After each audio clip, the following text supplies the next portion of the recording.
Thanks for joining us on today's episode of Ask Paul Tripp. A teen reader of your book, New Morning Mercies for Teens, asked, I was reading through the Q&A section at the back when I thought of a question of my own. Is listening to secular music wrong? Not all of it swears or speaks about sex, and some have really positive messages. Does listening to secular music stop us from being closer to God? Well, like I usually do, I want to start with a helicopter view of this question and work down to more details. There are two things that you need to think about when you're thinking about how to interact with anything that's produced in this fallen world.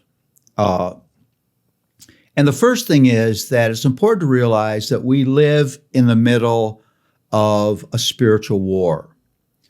From the time of the sin of Adam and Eve until the time where we're in the final kingdom, there is a great spiritual war taking place. Paul sort of summarizes that saying we don't wrestle against flesh and blood, but against principalities and powers. And you awake every day to that war. That war is normal. It's not just weird moments of demons and deliverance, but it's every day. There really is a Satan who prowls around like a roaring lion seeking whom he may devour. We know that sin is seductive. We know it's deceptive. We know it's attractive. What is evil in God's eyes doesn't always seem evil to us. Sometimes wrong things present themselves as incredibly attractive.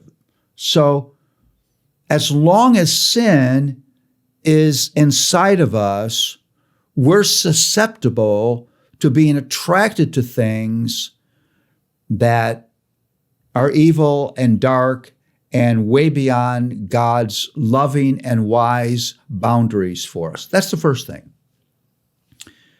The second thing is we believe in this thing called common grace. Now, what common grace is that God's love for us means in order to restrain evil and gift us with lives that are satisfying, safe, and beautiful, God causes people who don't know Him to produce good things. We see that in law. We see that in music. We see that in art. We see that in medicine. We see that in technology. Incredible things that are produced by people who don't know and love God, that benefit our lives, that keep us healthy, that cause us enjoyment. I mean, I always think when I go to a museum and I see stunning, beautiful artwork in gallery after gallery, that those are all God-given gifts. And God gave them to people so that all of us would enjoy them. The Bible says the sun shines on the just and the unjust, that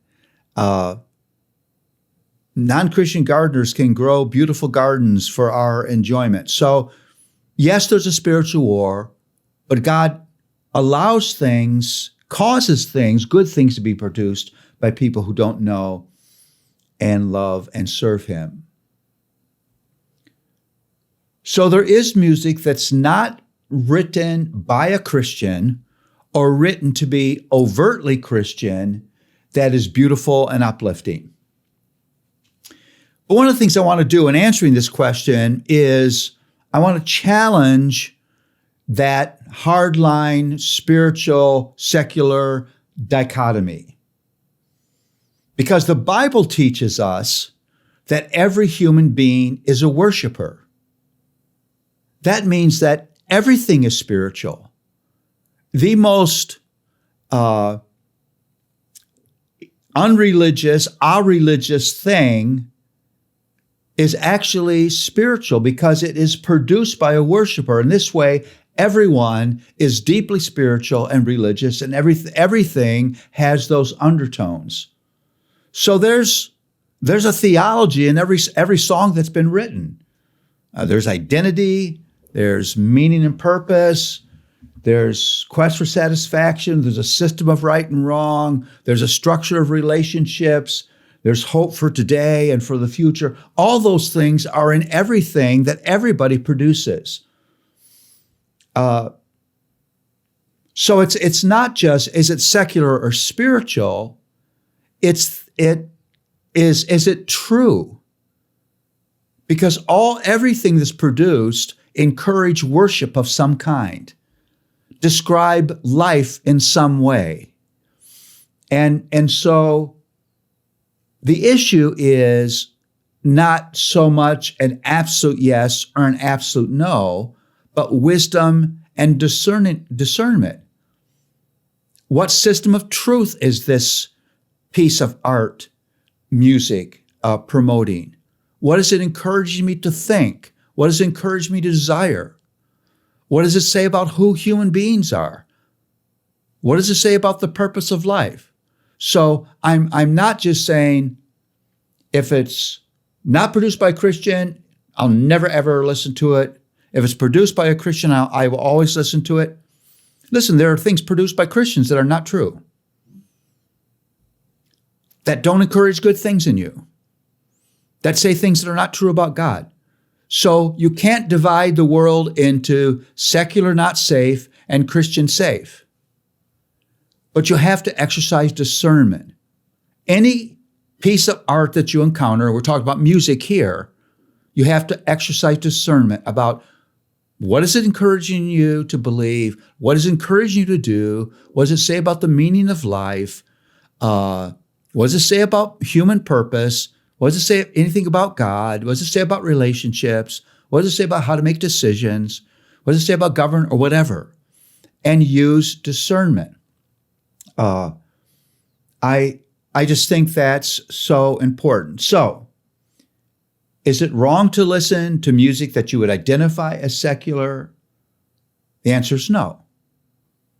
But you must not be naive about the world that you live in and the war that's going on and the fact that everything in some way is theological and spiritual, and you must be willing to exercise discernment.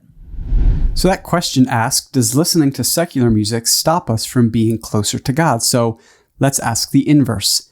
Does listening to Christian music bring us closer to God? And then, Paul, for you personally, what is your split? How much worship music do you listen to compared to secular music? And if you do listen to secular music at all, who do you listen to? My wife, Luella, is listening to what you would call worship music all the time, and always sending me things that she thinks would be uplifting or helpful, she wants me to listen to. And I think that's very good. When I was very, very sick, one of my dear friends would send me great hymns sung by amazing choirs, and I was despondent and weak, and I would just listen to those things and weep. Not tears of sadness, but tears of joy, remembering my Lord and remembering his presence and remembering his promises. So I think it's incredibly helpful. There are bands that I've listened to. I mean, I was raised on the Beatles, so that dates me. But I love U2, Radiohead, Arcade Fire. I could think of other bands, but even with those, I want to be discerning, and sometimes Luella and I will be in a car and we'll listen to a song. We'll say, "Well, that was a great song, but that ain't true." So it's a matter of discernment. I think visual art and music are great gifts that God has given us. And I remember once sitting in the front row because I was with some blind boys and listening to the Chicago Philharmonic. And it was a piece that was entitled God, the Most Awesome Word Ever Spoken. And that the hugeness of that music, you could really feel your chest rumbling.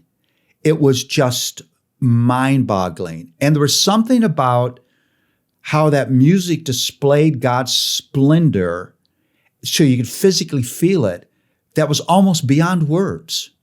It was just an amazing experience. And so I love that God has invested those things with such power, and I think they are wonderful to participate in as long as you function with some discernment.